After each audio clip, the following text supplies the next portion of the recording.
नमस्कार, मैं अशोक कुमार सिंह अपने यूट्यूब चैनल इन्फोबिया में आप सभी का बहुत बहुत स्वागत करता हूं। इस समय पटना से सबसे बड़ी खबर ये निकलकर सामने आ रही है कि लाठीचार्ज मामले में नीतीश कुमार और तेजस्वी यादव पर एफआईआर दर्ज किया गया है। मैं आपको बता दूं कि पटना में जो लाठीचार्ज हुआ था, उस लाठीचार्ज में कई बीजेपी के कार्यकर्ता घायल हुए, कई बीजेपी के नेता घायल हुए, कई पत्रकार घायल हुए। इसी लाठीचार्ज में बीजेपी के कार्यकर्ता विजय कुमार सिंह की मौत भी हो गई। बीजेपी के नेताओं का कहना है कि विजय कुमार सिंह की मौत नहीं हुई बल्कि उनकी हत्या की गई है और इस हत्या के जिम्मेदार नीतीश कुमार और तेजस्वी यादव है। बीजेपी के कार्यकर्ता और नेता जब शांतिपूर्ण प्रदर्शन कर रहे थे, शांतिपूर्ण धरने की बात कर रहे थे, शांतिपूर्ण पैदल मार्च कर रहे थे, तो फिर क्या ज़रूरत थी प्रशासन को लाठियाँ भाजने की। बीजेपी के नेताओं का आरोप है कि बिहार सरकार जानबूझकर बीजेपी के नेताओं पर लाठियाँ चलवा रही हैं। अब इसी मामले को लेकर आज बीजेपी महाधरना दे रही है बिहार के सभी जिला मुख्यालयों पर।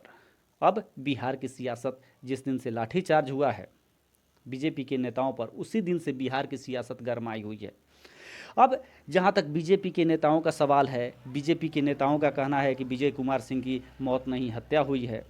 प्रशासन के लाठी के कारण, यानी लाठी के चोट के कारण विजय कुमार सिंह की मौत हो गई, जबकि प्रशासन का कहना है कि विजय कुमार सिंह की मौत ही हुई है, उनकी हत्या नहीं की गई है। यानी विजय कुमार सिंह को लाठियों से पीटा नहीं गया था, बल्कि लाठी चार्ज के पहले ही विजय कुमार सिंह अचेत अवस्था में सड़क पर मिले थे, जिन्हें लेकर प्रशासन पीएमसीएच पहुंची, जहां उन्हें मृत घोषित किया गया। अब इस मामले में कई प्रकार के मोड़ आ रहे हैं। जो गवाह हैं उनकी भी गवाही बदलती जा रही है। कभी कहीं कोई कुछ बोलता है तो कहीं कोई कुछ बोलता है।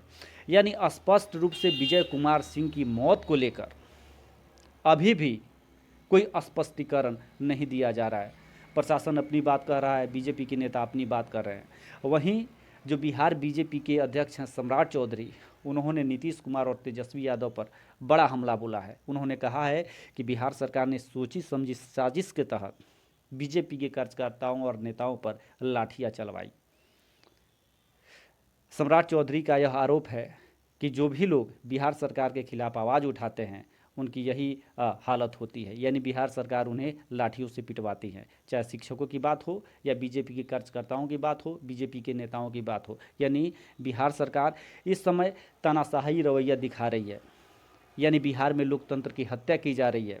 लोकतंत्र में सबको अधिकार है अपनी बातों को रखने का, लेकिन जब बिहार सरकार के खिलाफ बीजेपी के नेता या आम जनता भी कोई आवाज़ उठाती है तो उनकी आवाज़ को दबाने का प्रयास किया जाता है।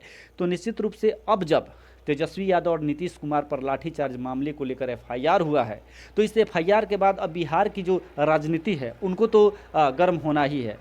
अब नीतीश कुमार और तेजस्वी यादव इस मामले में किस तरीके की सफाई देते हैं वो तो आने वाला समय ही बताएगा। फिलहाल सबकी निगाह इस बात पर लगी हुई है कि नीतीश कुमार और तेजस्वी यादव पर जब एफआईआर हुआ है तो इस एफआईआर के बाद आरजेडी और जेडीयू के जो नेता हैं किस प्रकार की प्रतिक्रिया देते हैं। एक तो पहले से ही तेजस्वी यादव कई केस में फंसे हुए हैं, उन पर चार्जशीट दायर है। चार्जशीट मामले को लेकर बीजेपी के नेता लगातार उनके इस्तीफे की मांग कर रहे हैं, और अब जब एक और एफआईआर तेजस्वी के नाम पर हुआ है तो अब इसके बाद तेजस्वी की क्या प्रतिक्रिया होती है ये तो देखने वाली बात होगी। तो इस समय बिहार की राजनीति लाठीचार्ज मामले को लेकर पूरी तरीके से गरमाई हुई है। महागठबंधन और बीजेपी के नेता आमने सामने हैं, एक दूसरे पर आरोप और प्रत्यारोप की राजनीति चल रही है। बीजेपी के नेता लगातार बिहार सरकार पर आरोप लगा रहे हैं, जबकि बिहार सरकार का कहना है, यानी महागठबंधन के नेताओं का कहना है कि बीजेपी के नेता विधानसभा के अंदर भी गुंडागर्दी करते हैं और विधानसभा के बाहर भी गुंडागर्दी करते हैं। प्रशासन ने जब उन्हें चेताया था उसके बावजूद बीजेपी के नेता नहीं माने और लगातार आगे बढ़ते रहे, और प्रशासन पर बीजेपी के नेताओं ने और कार्यकर्ताओं ने पत्थर भी चलाए, मिर्च पाउडर का प्रयोग किया। यही कारण है कि प्रशासन को लाठियां चलानी पड़ी। तो आने वाले दिनों में यह मामला और कितने आगे बढ़ता है, इस मामले पर अब किस तरीके की सियासत